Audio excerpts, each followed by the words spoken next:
de Charleroi et les centres régionaux d'intégration du Hainaut. Alors, le contexte de ce webinaire, en novembre 2019, suite à la publication du baromètre de la diversité dans l'enseignement d'UNIA, une matinée intitulée La diversité en partage, constats et expériences dans les milieux scolaires était organisée à Mons. Depuis lors, le groupe de travail est toujours actif et souhaite proposer des éléments d'analyse, mais aussi des pistes de réflexion et des outils aux acteurs et actrices de l'école et de l'accueil extrascolaire sur des thématiques spécifiques liées à la discrimination à l'école. Deux webinaires intitulés En tant qu'acteurs du monde scolaire et extrascolaire, comment pouvons-nous accompagner les jeunes en situation de précarité et En tant qu'acteurs du monde scolaire et extrascolaire, comment sensibiliser un groupe à l'arrivée d'un jeune porteur de handicap ont déjà été organisés en mai 2023 et en avril 2024. Les objectifs de ce webinaire. L'objectif spécifique de ce webinaire est d'évoquer les enjeux de l'éducation à l'égalité des genres à l'école et dans l'accueil temps libre, afin de permettre à chaque enfant, chaque jeune, de se développer selon ses besoins, ses goûts, ses compétences et capacités, sans être enfermé ni limité par les stéréotypes. Il s'agit d'un enjeu éducatif important qui vise à l'épanouissement de chacun, chacune et qui contribue également à lutter contre la stigmatisation, le rejet, les violences et le harcèlement au sein d'un groupe, d'une classe, d'une école. Nos intervenantes, Madame Audrey Delattre, collaboratrice au sein du service local francophone pour le Hainaut d'UNIA, qui introduira ce webinaire. Et cela s'intitule Du stéréotype à la discrimination en passant par le préjugé. Et Madame Marie-France Zico, formatrice et coordinatrice du projet pour une éducation à l'égalité des genres des CMEA. Son intervention est intitulée Promouvoir une éducation non sexiste à l'école et dans l'accueil extrascolaire. Je laisse à présent la parole à nos intervenantes.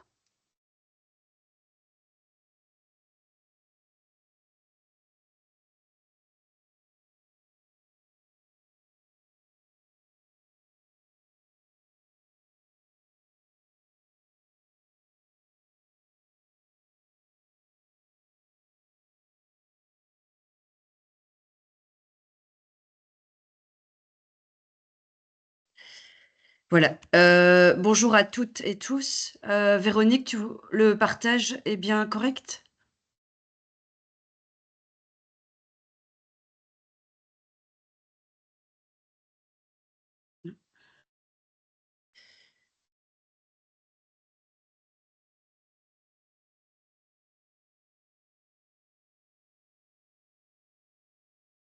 Voilà. Est-ce que vous m'entendez? Oui, nous t'entendons. Et vous voyez bien le PowerPoint? Oui, tout à fait. D'accord. Bienvenue à tous et toutes. Donc aujourd'hui, je vais introduire ce webinaire en vous présentant d'abord l'institution UNIA, pour ceux qui ne connaissent pas. Et ensuite, je vous expliquerai brièvement ce qu'est un stéréotype, préjugé et discrimination. Alors, qui est UNIA? Nous sommes un service public indépendant, interfédéral parce que nous sommes le fruit d'un accord de coopération entre l'État fédéral et les entités fédérées, et nous sommes experts sur les matières de lutte contre les discriminations, de promotion de l'égalité des chances. Et nous sommes également mandatés pour faire appliquer la Convention ONU relative aux droits des personnes en situation de handicap. Voilà, donc notre mission principale est la lutte contre les discriminations et la promotion de l'égalité des chances. Alors, aujourd'hui, Marie-France va nous parler des stéréotypes de genre. Et donc, on trouvait intéressant d'introduire de façon plus générale, finalement, qu'est-ce qu'un stéréotype? Et donc, ici, je vous ai mis quelques exemples. Les blondes sont idiotes, les Français sont chauvins, les Africains sont de beaux coureurs, les femmes ne savent pas conduire. Et donc, en fait, un stéréotype, c'est quoi? Ce sont des images mentales qui vont être dominantes et qui vont concerner une catégorie ou un groupe de personnes. Et donc, ces images mentales, en fait, sont le fruit d'un mécanisme cognitif qui, finalement, va permettre d'attribuer des caractéristiques à un groupe. Vous voyez la petite image sur le côté, fort, faible, etc. Et donc, on est vraiment sur des images qui vont être accordées à un groupe de personnes. Alors, d'où viennent ces stéréotypes? On peut se demander, est-ce que finalement, c'est le mécanisme naturel du cerveau? Mais on peut se rendre compte que finalement, ces stéréotypes peuvent venir essentiellement de la socialisation, mais donc l'apprentissage des stéréotypes et des préjugés, en fait, ils vont se faire dès le plus jeune âge. Et à la fois, ces stéréotypes vont être alimentés par les modèles parentaux, par les médias, et vont aussi être influencés parfois à l'école. D'ailleurs, ce sera l'objet de la présentation de Marie-France. Mais donc voilà, ça c'est la première chose. La deuxième chose, on se rend compte aussi que les stéréotypes vont être influencés socialement. Et donc on a parfois une pression, alors qu'elle soit réelle ou imaginaire, volontaire ou involontaire, mais qui vont amener une modification du comportement et des croyances de l'individu. Et donc, on a parfois des personnes qui vont dire, mais on va prendre l'exemple, c'est quand même un stéréotype qui est pas mal véhiculé, les femmes ne savent pas conduire. Et on entend parfois dans l'expérience que des personnes, bon, que ce soit des hommes ou des femmes, mais qui vont dire, j'ai à chaque fois rencontré des femmes qui ne savaient pas conduire. Et donc, on se rend compte que la pression, elle va influencer en fait l'image qu'on peut avoir d'un groupe de personnes. Alors, pourquoi on s'intéresse aujourd'hui aux stéréotypes?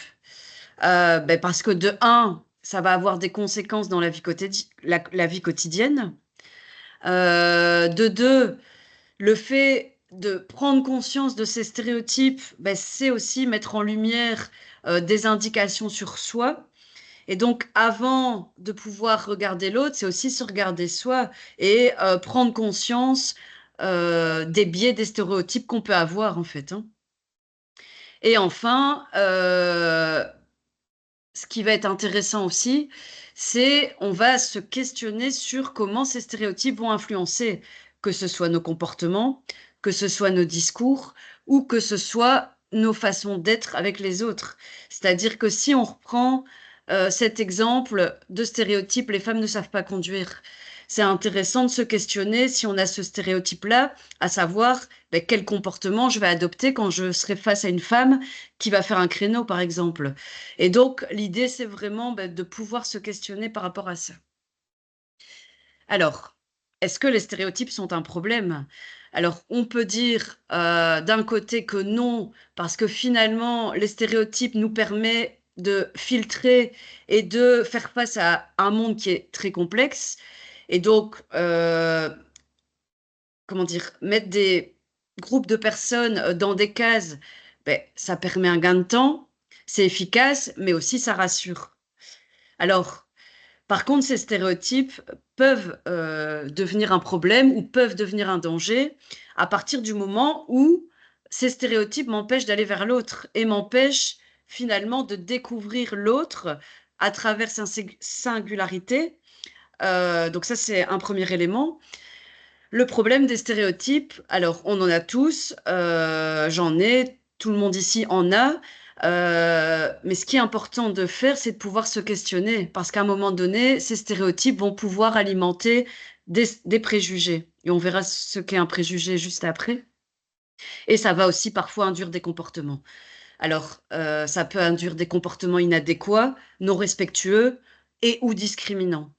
Si on reprend l'exemple de ces stéréotypes où les femmes ne savent pas conduire, voilà, je suis au volant, je dois attendre parce qu'une femme fait un créneau, j'ai ce stéréotype bien ancré en moi et je vais commencer à insulter la personne en disant que de toute façon, c'est bien que toutes ces femmes ne savent pas conduire. Et donc là, on se rend compte que les stéréotypes peuvent avoir un impact négatif. Et donc, le tout, c'est de pouvoir en prendre conscience. Alors, le préjugé, qui est hôte du stéréotype. Là, je vous ai mis un autre exemple. Les femmes ne savent pas maçonner parce que les maçons sont tous des hommes. En fait, le préjugé, contrairement au stéréotype, c'est une attitude, alors que le stéréotype était vraiment une image mentale, un mécanisme cognitif. Donc, le préjugé est une attitude qu'on va adopter par rapport à un groupe de personnes ou par rapport à une personne qui appartient à ce groupe. Et donc, le souci du préjugé, c'est qu'on va parfois tomber dans des situations où le préjugé va ridiculiser la personne, humilier la personne, ou parfois en faire un bouc émissaire. Et là, ça devient problématique. Et donc, je vais vous mettre directement le schéma, parce qu'en fait, parler des stéréotypes, qui est un mécanisme cognitif, qui va amener à des préjugés. Donc des préjugés, un préjugé, c'est vraiment une attitude envers une personne appartenant à un groupe ou envers un groupe, mais qui peut tomber dans la discrimination. Et la discrimination, c'est quoi? C'est vraiment un comportement qui va faire qu'on va traiter une personne ou un groupe de personnes de façon différente par rapport à d'autres personnes. Et donc là, ça devient problématique, effectivement, parce que la discrimination est régie par un cadre légal. Et on est vraiment dans un comportement qui est parfois inapproprié, qui va vraiment créer des catégorisations envers les personnes. Et donc l'idée aujourd'hui, et c'est pour ça que j'ai introduit en parlant des stéréotypes, préjugés et discrimination, l'idée, c'est vraiment d'en prendre conscience et de voir de quelle façon, en tant que professionnel, on peut mettre des choses en place pour pouvoir déjà identifier les biais qui vont faire qu'à un moment donné, on a des stéréotypes, mais aussi pouvoir mettre des choses en place pour essayer de sortir des préjugés et de la discrimination. Voilà. Je pense que j'en ai terminé avec la présentation. Peut-être vous dire quelque chose d'important. C'est qu'UNIA, en fait, UNIA est compétent pour l'ensemble des critères de discrimination, mis à part le genre. Et donc, la question du genre est traitée uniquement par l'Institut pour l'égalité des femmes et des hommes. Je fais l'introduction aujourd'hui parce que voilà, l'Institut n'a pas pu se libérer.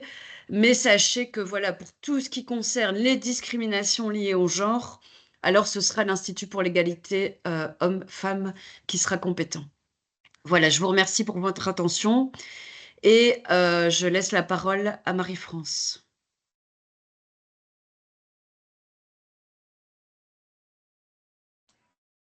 Merci beaucoup. Je vais tout de suite partager mon écran.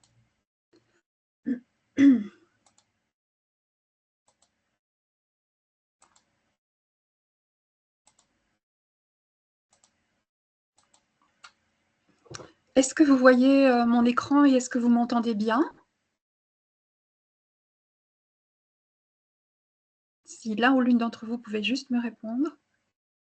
Oui, on voit bien le slide. Ok, super. Et vous m'entendez? Oui. Génial, merci.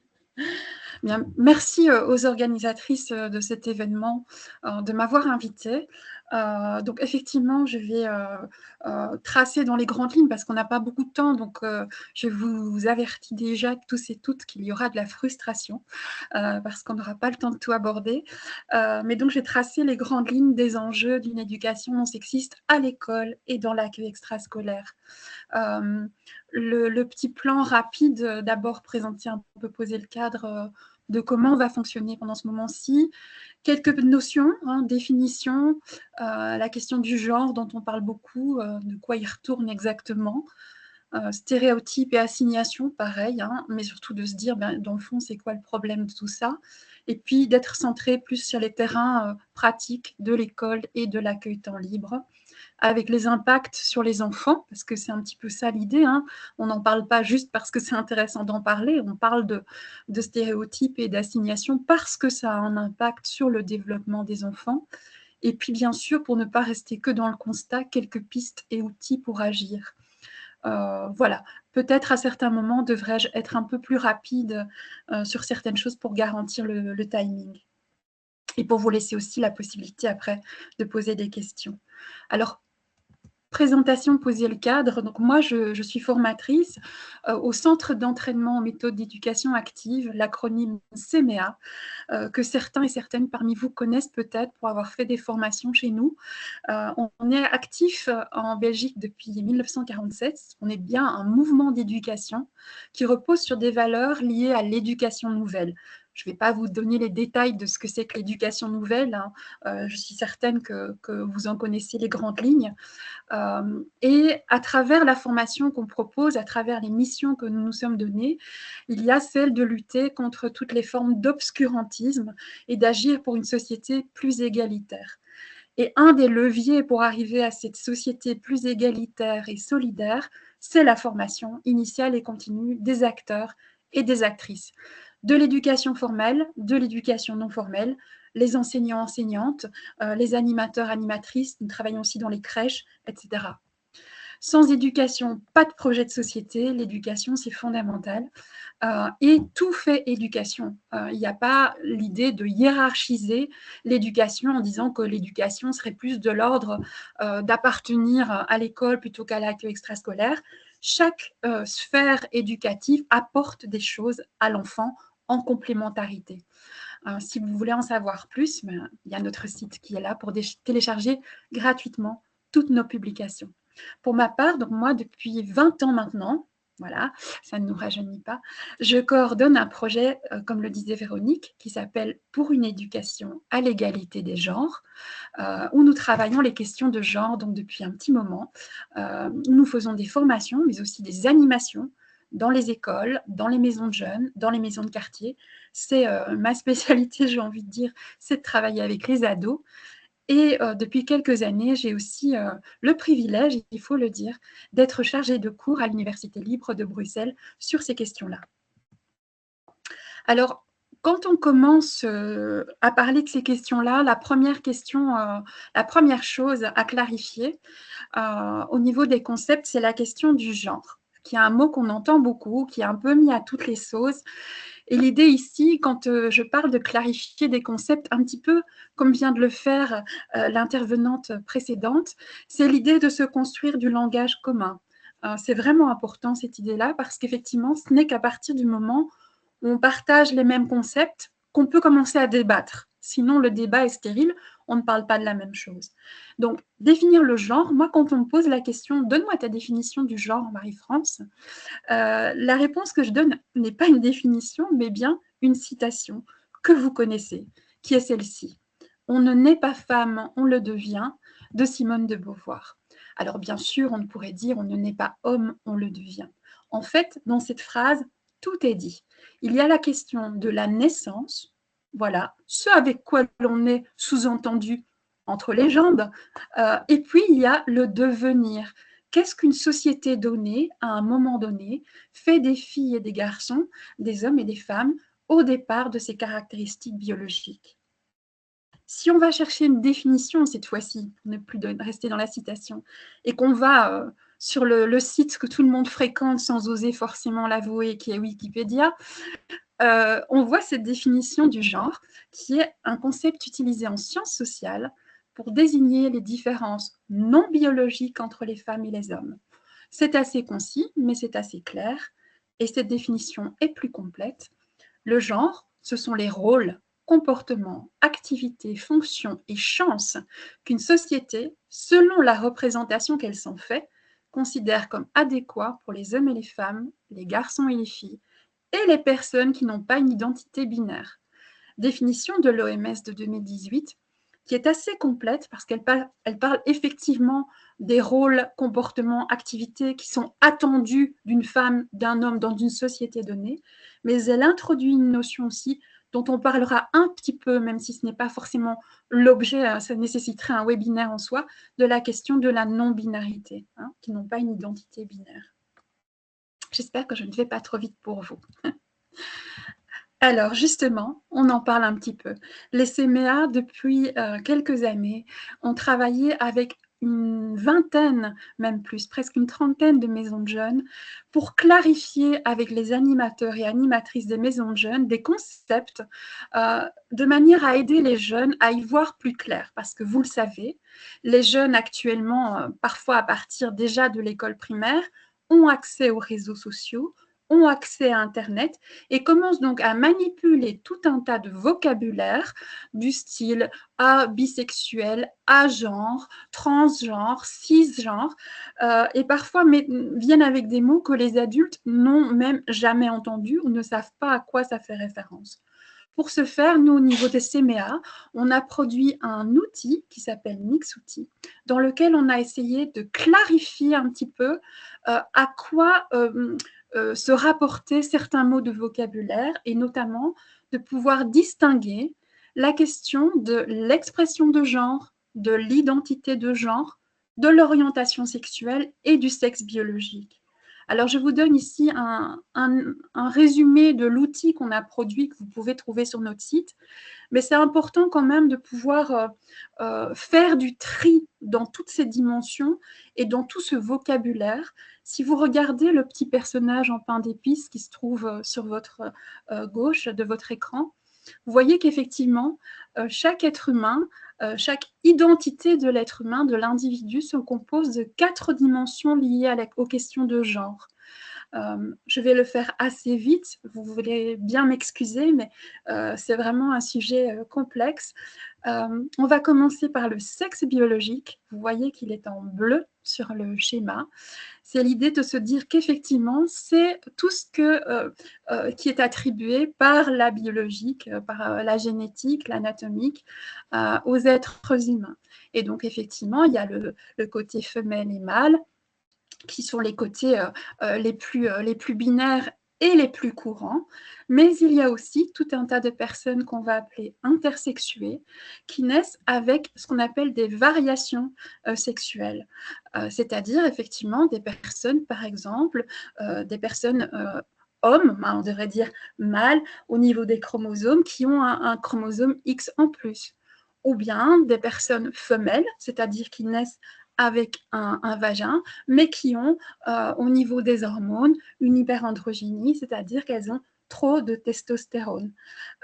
Et donc, pour vous dire, rien que par cet exemple du sexe biologique, que contrairement à ce qu'on croit, contrairement à ce qu'on véhicule, ce qu'on dit, même au niveau de la nature, même au niveau du biologique, eh bien, on n'est pas aussi binaire qu'on voudrait nous le faire croire.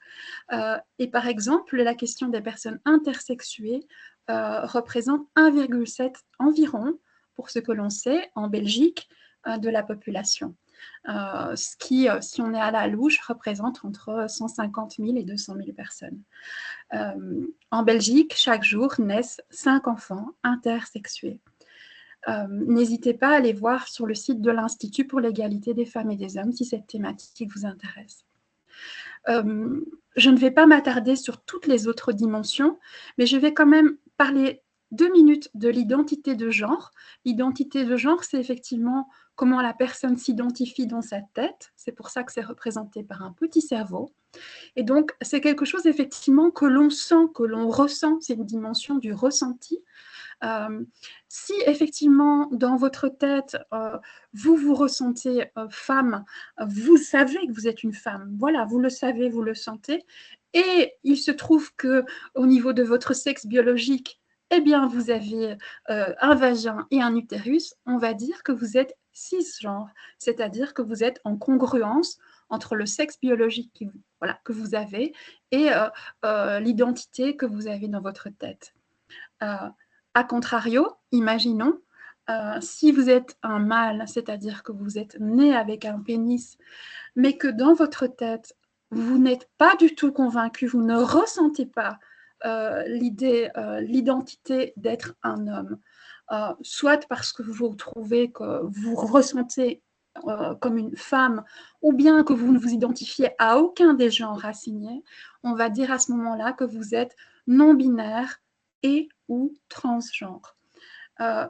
Pourquoi je vous parle de ça? Parce que Très rapidement, ces questions-là sont cruciales quand il s'agit de traiter dans l'accueil extrascolaire, dans l'école, dans la pratique sportive, les questions de non-mixité. Comment forme-t-on les groupes? Sur quels critères nous basons-nous pour dire d'un côté les filles, de l'autre les garçons, et quid des personnes qui ne se retrouvent dans aucune des deux catégories? Voilà, comme je disais, je vais un petit peu vite, mais comme ça, vous avez quand même quelques idées, quelques notions. Qu'en fait, quand on parle de genre, on peut parler vraiment de beaucoup de dimensions de l'identité d'un individu. J'avance un petit peu. Stéréotypes et assignation de genre, c'est quoi le problème? Alors, effectivement, c'est quoi le problème?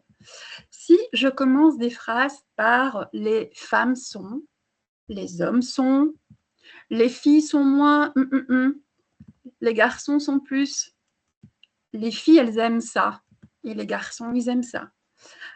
Je suis sûre qu'en fait, chacun et chacune d'entre nous pourrait compléter ces phrases par la première idée qui lui vient. Et quand je fais cet exercice, l'idée, ce n'est de culpabiliser personne. Comme le disait tout à l'heure l'intervenante précédente, c'est tout à fait normal que nous ayons en tête des représentations mentales, des raccourcis qui nous viennent, qu'on le veuille ou non, c'est inconscient, c'est comme ça. Et effectivement, si je demandais, et je le demande souvent dans les activités à des jeunes ou à des enfants de dessiner une fille, un garçon, un homme ou une femme, eh bien, on va retomber sur des images mentales très stéréotypées qui font partie de notre culture commune. Et tant que ça reste des images mentales, bien sûr, ce ne sont que des images mentales, que des stéréotypes, mais le problème, c'est qu'effectivement, ces images mentales ont un effet qu'on va voir maintenant. Quand je dis, par exemple, les femmes sont douces et sensibles, les hommes sont forts et courageux, les filles aiment la littérature, la lecture, les garçons aiment les sciences et les maths, et l'informatique, bien sûr. Alors, à la maison, on peut parler des rôles parentaux aussi. Une mère, c'est la tendresse. Un père, c'est l'autorité. La fameuse phrase « je vais le dire à ton père ». D'ailleurs, on en fait des petits tableaux, des petits panneaux comme celui-ci. Maman, zone de tendresse. Papa, zone d'autorité. Et donc, effectivement, avec le code couleur, bien sûr, qui va avec, effectivement, on a affaire à ce qu'on appelle des stéréotypes sexués, c'est-à-dire des stéréotypes qui se fondent sur le sexe biologique, mâle-femelle, pour le dire comme ça, qui se fondent là-dessus pour dire, mais en fait, si tu es une fille, si tu es une femelle, eh bien, voilà ce qui est attendu de toi dans cette société qui est la nôtre. Les stéréotypes vont imposer la vision d'un monde forcément qui ne peut être que binaire. Le féminin d'un côté, le masculin de l'autre, avec belle comme maman et intelligent comme papa.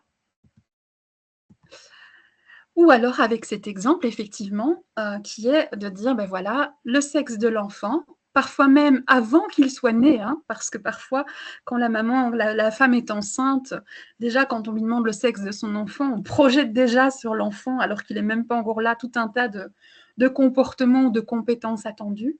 C'est vraiment l'idée de mettre des enfants sur des rails en fonction de leur sexe biologique.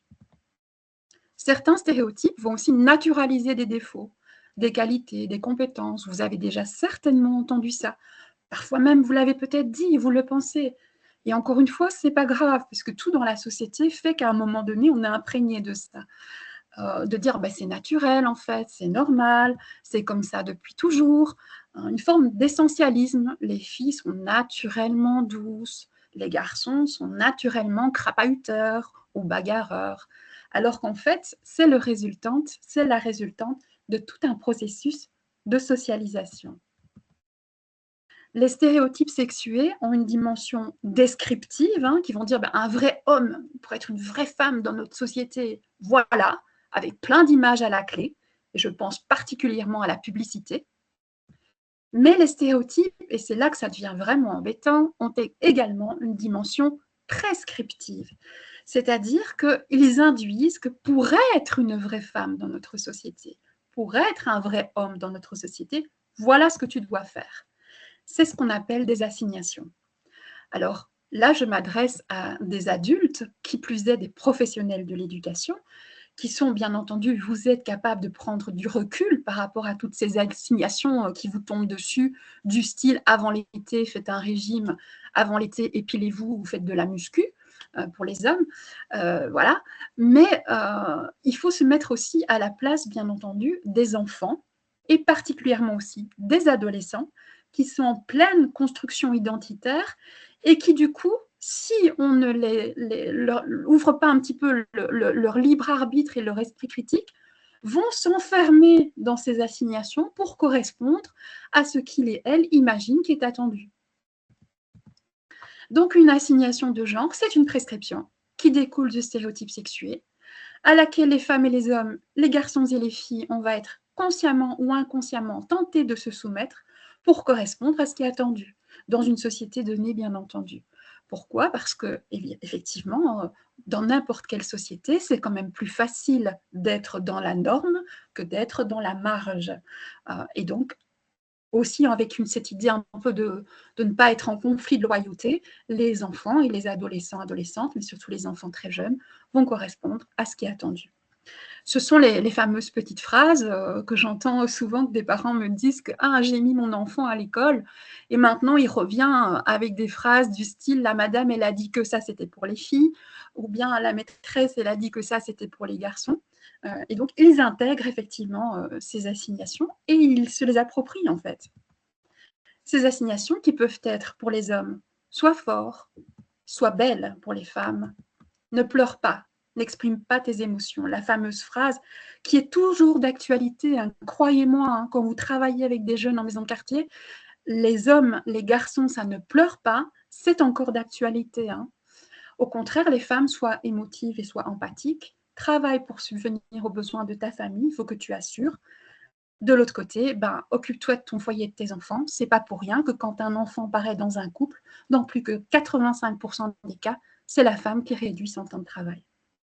Et donc, si vous le voyez, les assignations de genre que je viens de vous montrer, qui sont des exemples parmi d'autres, touchent autant les femmes que les hommes. Ça, c'est vraiment important, c'est de dire qu'on est tous et toutes victimes de ça. Soit fort, soit belle. C'est en effet miroir. Mais bien entendu, si ça nous enferme tous et toutes dans des rôles, ces assignations ne portent pas sur les mêmes attentes et n'ont pas les mêmes conséquences sur les hommes et les femmes. Voici un exemple hein, d'une maman et un papa. L'action, elle est la même. Hein. L'action est la même, c'est de revenir à la maison, on imagine après une journée de travail, avec un repas de fast-food. Comment la société va juger cette attitude du papa qui est assez cool, assez sympa, et de la maman, en fait, qui est un petit peu trop fatiguée, sur laquelle on va poser un jugement en disant, en fait, ça ne va pas, en tant que mère, de ne pas faire à manger pour ses enfants.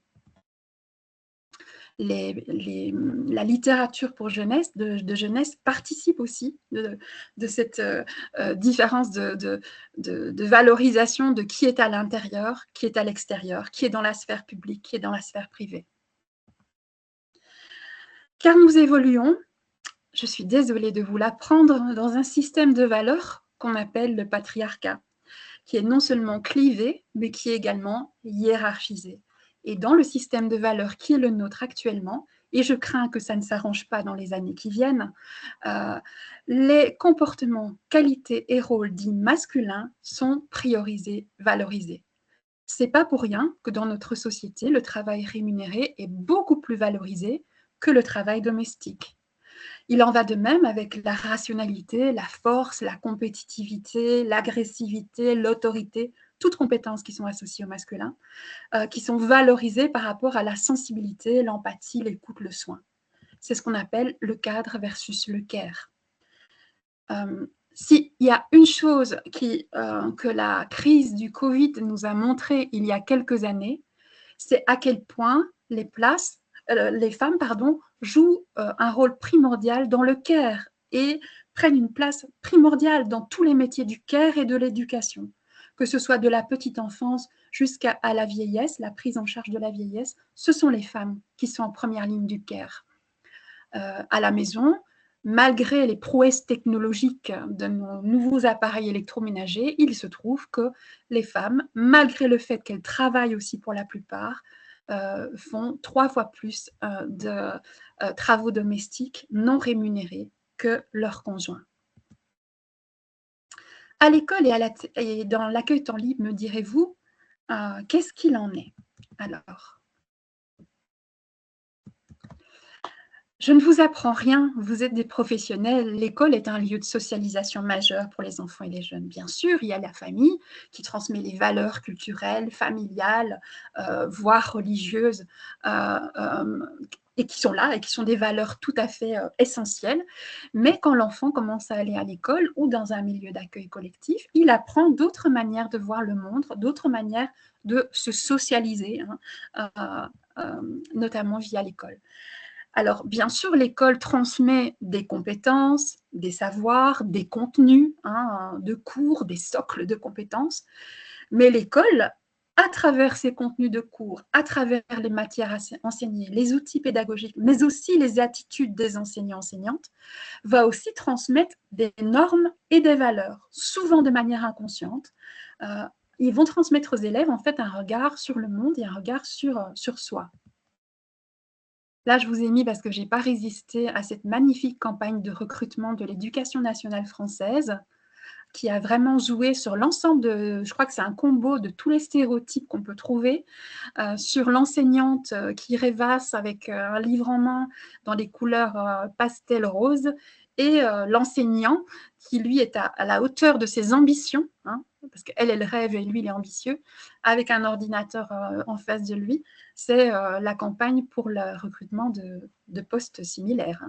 Mais comme quoi, même quand on est dans l'éducation nationale, on peut aussi faire des erreurs et s'appuyer sur des stéréotypes gros comme des maisons. Bref, un outil parmi d'autres qui me tient particulièrement à cœur, c'est le manuel scolaire. Alors, le manuel scolaire, c'est pas un outil anodin.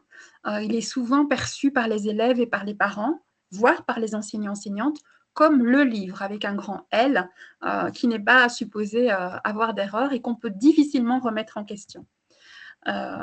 Le manuel scolaire, je vous mets ici une étude que les CMA avaient faite en 2012 sur les manuels scolaires et avec aussi plusieurs recherches en France comme en Belgique qui montrent qu'en fait, les manuels scolaires vont transmettre non seulement des savoir-faire et des compétences, mais aussi des comportements sociaux, des normes, des valeurs, ce qui est normal, ce qui ne l'est pas dans une société, dans notre société. Et ils bénéficient d'une sorte d'autorité, comme le dit Christine Fontanini. Les enfants, d'ailleurs, estiment souvent qu'ils ne peuvent pas comporter d'erreurs, qu'ils sont infaillibles.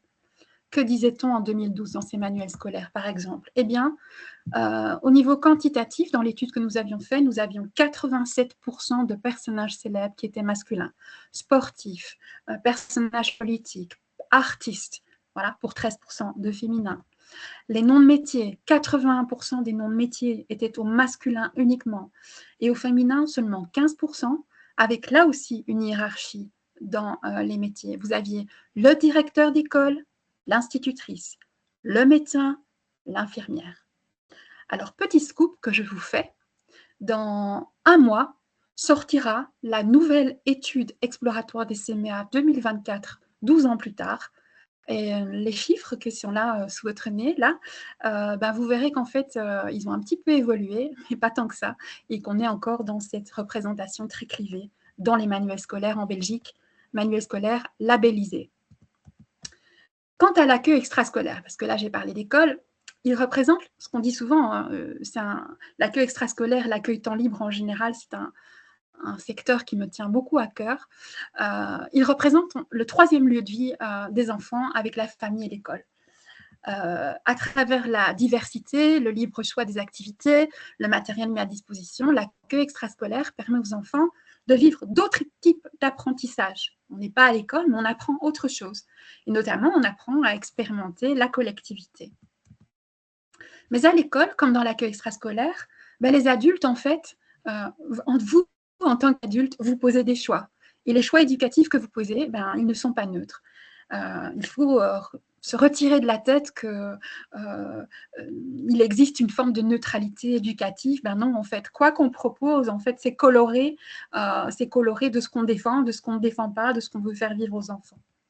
Les livres mis à disposition, la manière dont on va aménager, nommer les espaces, le type de jouet qu'on va proposer, tout ça, ça va avoir une influence sur la manière dont les enfants, filles et garçons, vont se sentir autorisés à investir librement les activités. Si dans mon espace extrascolaire, j'aménage des coins d'activité, avec par exemple des poupées d'un côté, des poupons de l'autre, des blocs de construction, des voitures, c'est intéressant de proposer ce différents types d'activités pour les enfants. Mais si je le nomme le coin des filles et l'autre le coin des garçons, j'induis qui est attendu pour jouer à quoi. C'est autre chose de dire, et je ne change rien à l'aménagement, c'est le même aménagement, c'est autre chose de dire le coin poupée et le coin voiture. Là, on ne colore pas, et bien entendu, il faut faire attention au code couleur. Par exemple, vous avez ces merveilleux livres qui sont de plus en plus présents.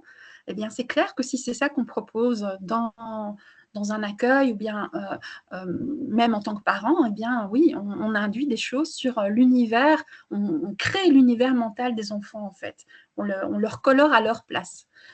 Ce type de livre que vous voyez de plus en plus, des histoires pour les petites filles, des histoires pour les garçons, qu'est-ce que ça met les enfants sur des rails en fait. On leur construit un imaginaire qui est déjà clivé, alors que les alternatives sont possibles. Il y a plein de contes et plein de livres qui existent, qui ne sont pas genrés, qui sont faits pour tout le monde. Tu prends le livre que tu veux, pas le livre qui a été soi-disant créé pour toi.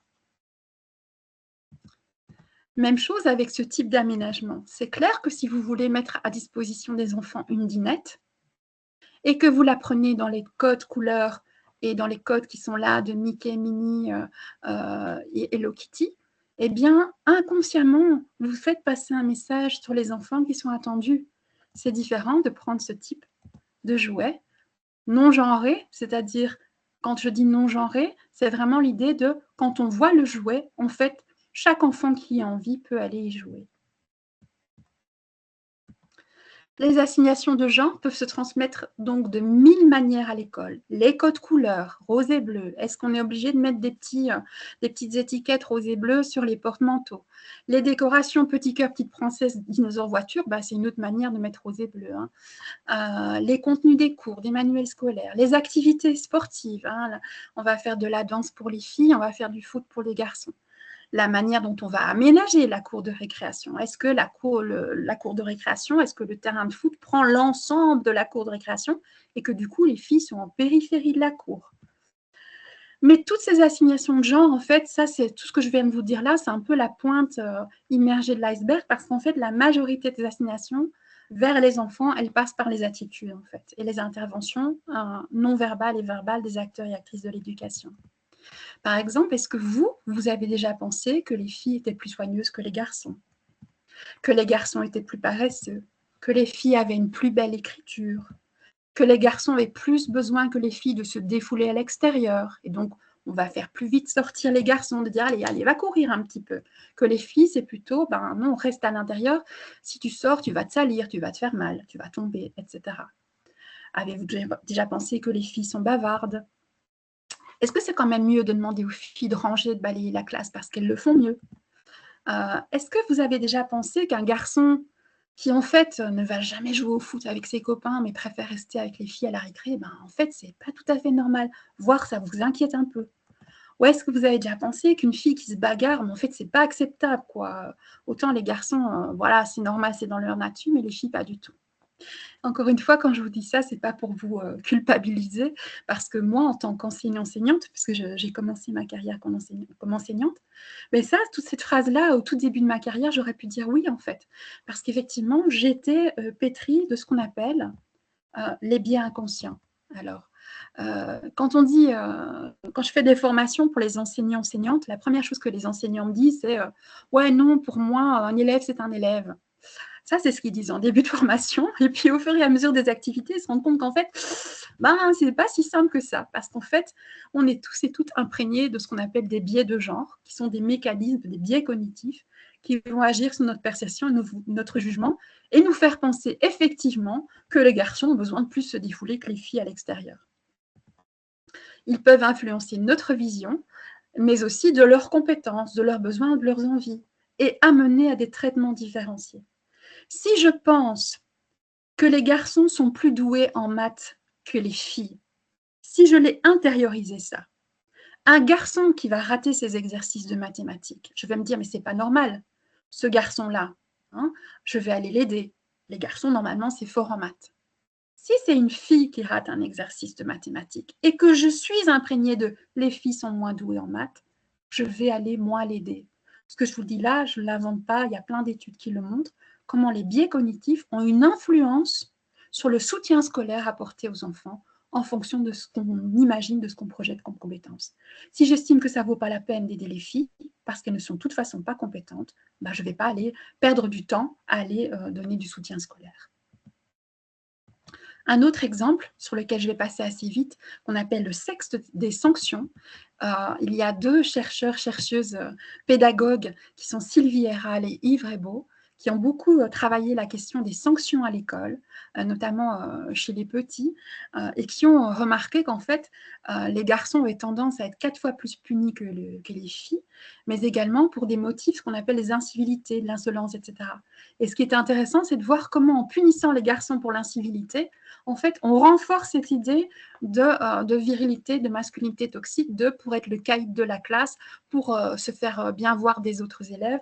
Vous le savez comme moi que pour le moment, dans les classes, les personnes qui sont les bons élèves, en tout cas dans certaines classes, ce ne sont pas forcément les élèves qui ont le plus de popularité au sein de la classe. On va plutôt, filles comme garçons, mettre en évidence les élèves un peu, je vais le dire le mot, un peu bad boy, qui se font remarquer, qui font les clowns et qui sont insolents. Les impacts, et puis je viendrai aux pistes. On l'a déjà un petit peu dit, chez les enfants, les adolescents, adolescentes, les stéréotypes sexués vont participer de la socialisation, vont leur faire intérioriser des normes et des codes avec plein de conséquences. Sur leur estime de soi, quid si je ne corresponds pas au code, à la norme, si on me traite de garçon manqué, si on me traite de femmelette ou d'efféminé, une influence sur leur comportement, sur la confiance en leurs capacités, leurs compétences, de même que sur la liberté de se projeter dans l'avenir. Dans cette recherche qui a été faite par l'ONU Femmes, en 2018, eh bien, vous voyez que dès l'âge de 6 ans, les filles se considèrent déjà plus bêtes que les garçons. Je fais un raccourci, donc en fait, elles considèrent que les garçons sont plus brillants et plus intelligents qu'elles-mêmes. Elles ont intériorisé le fait que les garçons étaient brillants. Pareil avec les métiers qui sont renvoyés dans la tête des enfants. Alors, on peut parler de l'enseignement qualifiant qui est encore inconsciemment, par certains parents, par certains enseignants, enseignantes, voire par les élèves eux-mêmes, catalogué de filière pour filles, filière pour garçons. Une fille va plus difficilement pouvoir s'imaginer faire du foot, devenir mécanicienne ou mathématicienne. Un garçon va plus difficilement pouvoir s'imaginer faire de la danse classique, entamer des études d'esthéticien. C'est difficile. Et s'il l'entame, on va certainement remettre en question son orientation sexuelle en disant « Ah oui, si l'esthéticien, il est certainement gay », ou devenir puériculteur. Alors, je vous ai mis aussi cette merveilleuse campagne du Forum de 2017 parce que je trouvais qu'elle était vraiment, symptomatique de ce que je disais par les filières scolaires inconsciemment qualifiées pour filles, pour garçons. Osez réaliser vos rêves, auxiliaires de ménage ou bien monteur sani-chauffagiste. Voilà, en termes de stéréotypes, c'est pas mal non plus. Comme les stéréotypes induisent un rapport à la norme, eh bien, je le disais, il peut être très compliqué pour une jeune fille, pour un jeune garçon de ne pas y correspondre. Rejet, moquerie, injures, harcèlement scolaire, coups. Différentes études ont montré qu'en fait, le harcèlement scolaire, le démarrage du harcèlement scolaire, souvent, c'était parce que l'enfant ne correspondait pas au niveau de son expression de genre à la norme en cours. Comme je le disais, un petit garçon qui veut mettre du vernis ou une robe, par exemple, ou se déguiser en princesse, une petite fille qui grimpe aux arbres ou qui est un petit peu trop masculine. Ici, vous avez l'exemple d'un papa dont le fils avait un petit sac à dos Reine des Neiges. Il témoigne en disant « Le sac Reine des Neiges de mon fils n'a tenu que 6 semaines, il l'adore ». C'est ça qui est terrible, il l'adore, mais les moqueries de ses camarades ont fini par le faire hésiter. Il est en petite section de maternelle. Je vous mets ici différentes études de l'UNICEF, de la France, de la Belgique, sur les questions du harcèlement scolaire. Je ne vous apprends rien que le harcèlement scolaire, c'est un défaut, c'est un, oh là là, c'est un défaut, oui, c'est un fléau actuellement. Je le dis avec le sourire, mais voilà, c'est pour ne pas pleurer. Et effectivement, c'est un fléau, d'autant plus qu'avec les réseaux sociaux, le harcèlement scolaire ne s'arrête plus, ne s'arrête pas à la porte de la maison, mais que le harcèlement continue dans l'espace intime de l'enfant, dans son espace privé, à travers son GSM ou son ordinateur portable. Quelques pistes et outils pour agir, et puis j'en aurai terminé en attendant vos questions. Comment on peut faire? Souvent, quand je fais des formations, là, je vous ai fait la version speed d'une formation. Bah, souvent, on fait une formation, les enseignants-enseignantes ou les accueillants-accueillantes me disent, mais en fait, qu'est-ce qu'on peut faire à notre échelle? C'est toujours intéressant de se poser des questions de son pouvoir d'agir. Bah, déjà, de se dire, choisir les outils qu'on propose, les outils pédagogiques. Les manuels scolaires, les films qu'on va montrer, en disant, ben, OK, il y a des apprentissages formels dedans, des compétences, mais soyons attentifs aussi aux normes et aux valeurs qui vont véhiculer. Par exemple, se questionner, dans le livre d'histoire que je propose, ou bien dans mes cours d'histoire, tiens, est-ce qu'il y a un équilibre dans les modèles féminins et masculins? Même chose au niveau des personnages scientifiques ou des artistes. Dans les albums, dans les livres, est-ce qu'il y a une variété de modèles de filles, par exemple? Est-ce que c'est toutes des princesses qui attendent qu'on vienne les sauver? Ou est-ce qu'il y a aussi des modèles de filles qui vont prendre les choses en main, être actives, se sauver elles-mêmes et aller combattre le dragon? Pourquoi je dis ça comme ça? Parce que l'idée, c'est pas de remplacer un modèle par un autre. Ça, c'est important. On n'est pas pour dire, il faut mettre tous les contes pour enfants et les Martines au feu. L'idée, c'est de se dire, OK, il y a des livres, effectivement, des contes traditionnels où la princesse, elle est là, elle est passive, elle attend qu'on la sauve. OK, c'est un modèle, mais il y en a plein d'autres. Donc, mettons une variété de modèles de garçons, de modèles de filles et aussi une diversité de familles. Donc, l'idée, c'est de varier les modèles identificatoires. Avoir des livres, effectivement, qui proposent différents types de filles, de femmes, d'hommes, des hommes qui travaillent, des hommes qui sont à la maison, des hommes qui s'occupent des enfants, des hommes qui sont puériculteurs, des femmes qui travaillent dans la maçonnerie, par exemple. L'idée, c'est vraiment ouvrir le champ des possibles, ouvrir, permettre aux enfants, aux filles, aux garçons de s'identifier et de se projeter. Alors, je vous ai mis quelques outils qui existent, hein. C'est ça qui est bien à notre époque, c'est que ce n'était pas le cas il y a 20-30 ans, c'est qu'il y a plein d'outils qui travaillent sur ces questions-là. Donc, n'hésitez pas à vous renseigner. Il y a aussi le site de la Direction de l'égalité des chances, égalitéfilles-garçons.be, où il y a tous les cours qui sont passés au crible du genre pour proposer des modèles alternatifs. Agir au quotidien dans la classe, dans le groupe, observer. Observez ce qui se passe, écoutez ce qui se passe, voyez un petit peu des dynamiques qui se mettent en place. Est-ce qu'il y a des dynamiques de bouc émissaire?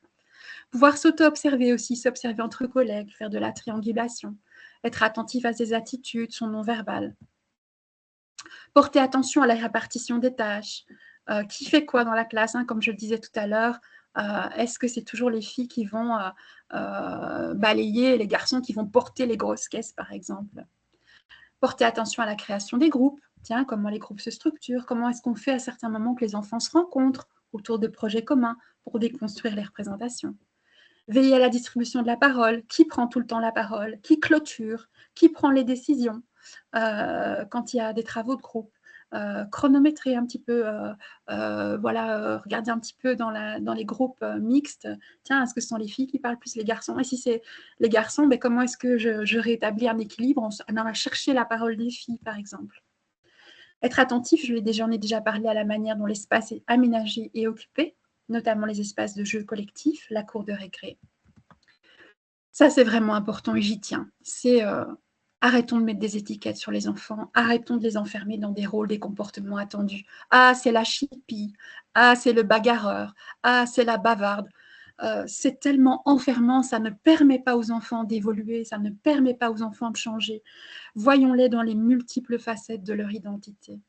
Mettre en évidence les ressemblances entre les enfants plutôt que les différences. Il y a plein d'activités qui permettent ça, de dire, quand on sent des tensions dans un groupe, de dire, mais en fait, qu'est-ce qui nous rassemble? Ah, mais toi, tu aimes le foot, moi aussi. Ah, toi, tu aimes bien les dessins animés, moi aussi. Comment est-ce qu'on on crée des liens et des alliances entre les enfants et les adolescents, adolescentes? Ça aussi, c'est important. assumer son rôle, on réagit. Il y a des propos stigmatisants dans un groupe, dans une classe, dans une activité, moqueurs, sexistes, racistes. On active le contrôle social, on réagit. On ne fait pas comme si on ne voyait rien, n'entendait rien. Alors quand je dis réagir, je ne veux pas dire punir. Je veux dire, mais pourquoi tu dis ça? Questionner, qu'est-ce qu'il y a derrière? Pourquoi tu dis ça? Est-ce que tu as entendu ça quelque part? Est-ce que tu sais ce que ça veut dire? Pouvoir travailler l'empathie, regarde ce que ça provoque chez l'autre, que tu aies dit ça, etc. Je vais très vite, hein, je m'en excuse, mais je vois le temps qui file. Soutenir les enfants qui ne s'identifient pas à la norme. Si un enfant, une petite fille vous dit « Ah, ben moi, j'ai envie de faire du foot. Ah, ben moi, j'ai envie de devenir maçonne. » Qu'est-ce que vous allez faire? Lui rire au nez? Ou au contraire dire « Ah, mais c'est intéressant, c'est chouette que tu veuilles faire ça. » Et éventuellement, faire des relais. Voilà, si vous dites ben, « Moi, je ne me sens pas compétente pour ça, voilà, je peux relayer. » J'y reviendrai un peu plus loin. S'informer, croiser les sources, lutter contre la désinformation. Il y a plein de choses qui circulent sur le net. On l'a vu avec les VRAS. Aller chercher l'information, une information fiable, vérifiée. Il y a des sites qui existent. Il y a ONIA qui existe. Il y a l'Institut pour l'égalité des femmes et des hommes qui existe avec des recherches, des recherches, des statistiques. Donc, voilà, attention à ne pas relier d'intox. S'outiller, ça c'est vraiment important aussi. Pas hésiter à faire appel à de l'aide extérieure, des collègues. Tiens, est-ce que j'ai l'impression de remarquer ça? Est-ce que tu vois la même chose que moi ou pas? Qu'est-ce qu'on peut faire? Les CPMS, les animations EVRAS, le planning familial qui sont là aussi pour vous aider. Il n'y a pas de honte à demander de l'aide et à se sentir à certains moments incompétent ou incompétente. Au contraire, l'humilité, ça fait partie du travail d'éducation. Et pour cela, un levier essentiel, la formation initiale continue pour soi, pour pouvoir comprendre les choses, pour se dire, mais tiens, dans le fond, est-ce que moi, inconsciemment, je retransmets des choses, je véhicule des choses, c'est intéressant. Pour une équipe, c'est quoi notre projet collectivement autour de ça? Comment est-ce qu'on inscrit, par exemple, la lutte contre le sexisme ou les inégalités dans notre lieu d'accueil, dans notre école? Comment ça se transparaît dans un projet qui est clair et qui est donné aux familles, qui va nous permettre de trianguler avec les familles? Bien sûr, pour les élèves aussi, les aider, comme je le disais, à clarifier les choses, à leur aider à faire du tri dans toutes les informations qu'ils reçoivent, parler des relations, de la manière dont se passe la vie dans la classe, dans le groupe. Pas attendre qu'il y ait un problème pour appeler les pompiers au secours, de dire à un moment, mais voilà, c'est intéressant, quand on sent qu'il n'y a pas de l'attention, mais qu'il y a déjà des questions qui se posent. Voilà, comment est-ce qu'on intervient? Répondre à des questions pour rassurer, pour apaiser. Pour ne pas conclure, mais quand même un petit peu, avoir une attention à proposer une éducation non sexiste à l'école et dans l'accueil extrascolaire, ce n'est rien de moins que de réfléchir au modèle de société qu'on veut pour les enfants aujourd'hui, parce qu'aujourd'hui, il y a des enfants qui souffrent sur les bancs de l'école de ne pas correspondre aux normes des modèles dominants qui sont véhiculés, mais aussi pour les adultes demain. Est-ce qu'on veut une société de reproduction où chaque enfant a son rôle prédéfini, ses goûts établis, ses compétences, ses qualités entendues, dans cette vision stéréotypée, clivée des filles, des garçons, des femmes, des hommes? Ou est-ce qu'on veut une société d'émancipation qui permette les mêmes droits et les mêmes choix de vie aux uns, aux unes, aux autres, en prenant en considération ce que chaque enfant est vraiment, son parcours de vie, ses besoins, ses envies, ses compétences, ses difficultés, et pas de le voir au prisme du genre, pas ce qu'il est censé être en fonction de son sexe. En gros, souhaitons-nous, en tant que professionnels, mettre les enfants sur des rails ou leur permettre de tracer leur propre chemin? Je vous laisse sur cette jolie question. Et je vais départager mon écran.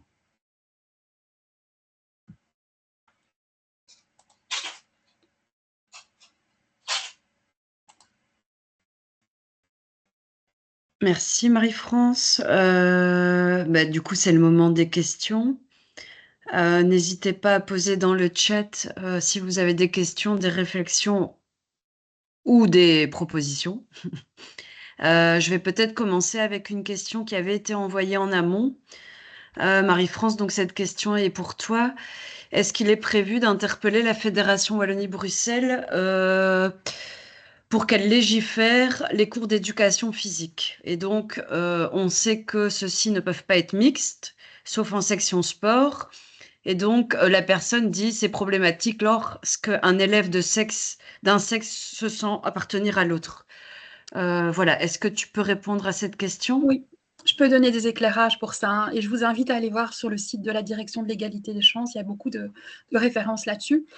C'est en effet problématique. Je suis d'accord avec la personne. Donc, actuellement, dans la grande majorité des établissements scolaires, en primaire, les cours d'éducation physique sont donnés en mixité. La non-mixité est instaurée à partir du secondaire. Il faut quand même savoir que le pouvoir organisateur a la possibilité d'organiser les cours en mixité, hein. Donc, c'est aussi une question à un moment de volonté de pouvoir organisateur. Et c'est effectivement un problème. Alors, effectivement, pour les personnes, comme tu le disais, qui ne se retrouvent pas dans cette catégorie binaire fille-garçon et qui se disent, OK, où est-ce que je vais, moi, là-dedans voilà, on ne me prend pas en compte. Et je pense qu'il y a beaucoup d'enfants et surtout d'adolescents, adolescentes que ça peut concerner.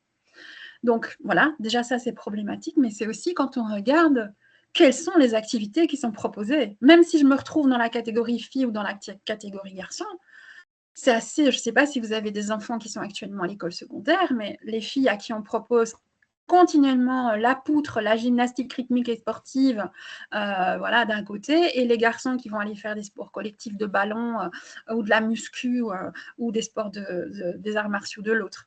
Donc il y a aussi non seulement ces clivés, mais les sports qui sont proposés ne sont pas les mêmes. Il faut savoir que la pratique d'un sport aussi, ça permet de développer plein de choses, la motricité, la grande motricité, la souplesse, la coordination des mouvements. Et donc, c'est vraiment un problème si effectivement la qualité de ce qu'on propose et la variété de ce qu'on propose en activité sportive n'est pas la même pour les filles et pour les garçons. Alors, oui, la question c'est est-ce que ça va légiférer? C'était quand même ça l'idée. Alors, il y avait des choses qui étaient sur le feu, mais je ne sais pas quels seront les suivis qui vont être donnés. Nous sommes dans une grande période d'incertitude, je ne vous apprends rien, sur plein de choses, hein, on parle du tronc commun aussi, enfin voilà. Et donc oui, il y avait une réflexion. Il faut quand même savoir que la Belgique est un des derniers pays d'Europe occidentale à faire de la non-mixité en secondaire, hein. Si on compare la France, les Pays-Bas, l'Allemagne, tous les cours se donnent en mixité dans nos pays limitrophes.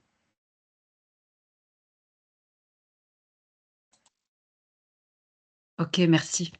Peut-être juste pour rebondir, mais il y a parfois, voilà, dans certains établissements scolaires, je pense qu'il y a aussi parfois de l'évolution par rapport aux disciplines qui sont parfois très stéréotypées. On a maintenant quand même des écoles qui proposent différentes disciplines et pas spécialement assignées à un genre. Et donc, dans certaines écoles, on va faire des sports ballons aux filles, musculation, etc. Donc, en tout cas, il y a une légère évolution, mais il y a encore du boulot.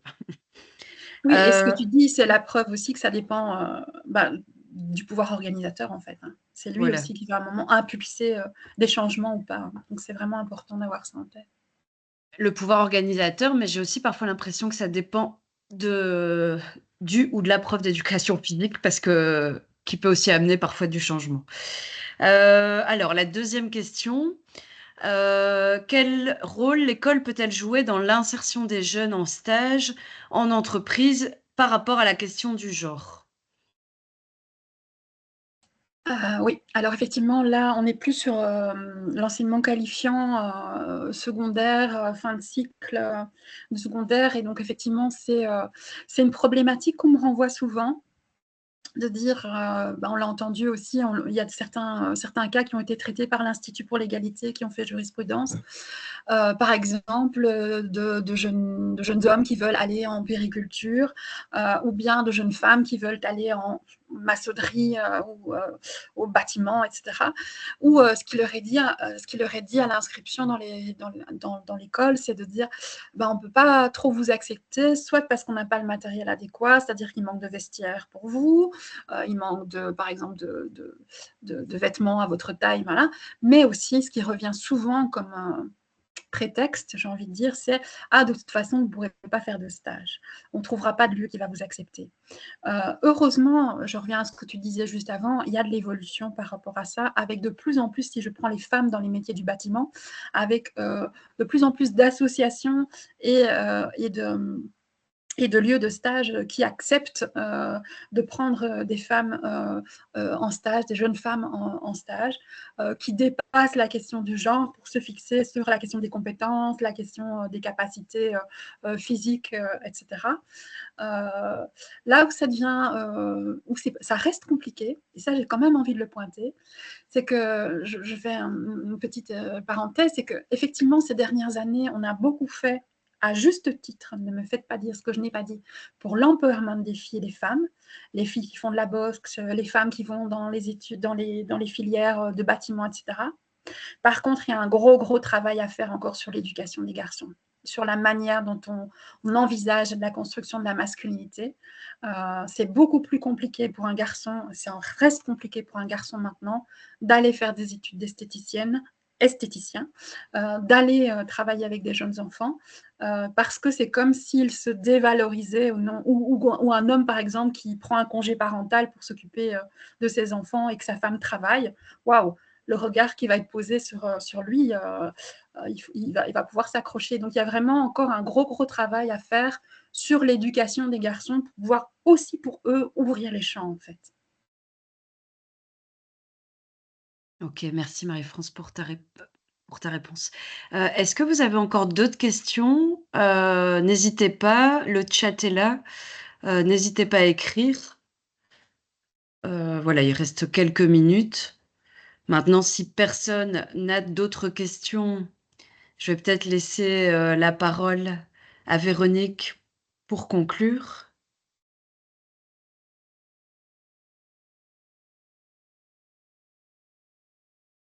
Plus de questions? Bon. Eh bien, je conclurai en remerciant chaleureusement nos intervenantes, en vous remerciant, vous aussi participants, d'avoir assisté à ce webinaire. Vous dire que l'enregistrement sera disponible et vous souhaiter une très bonne après-midi.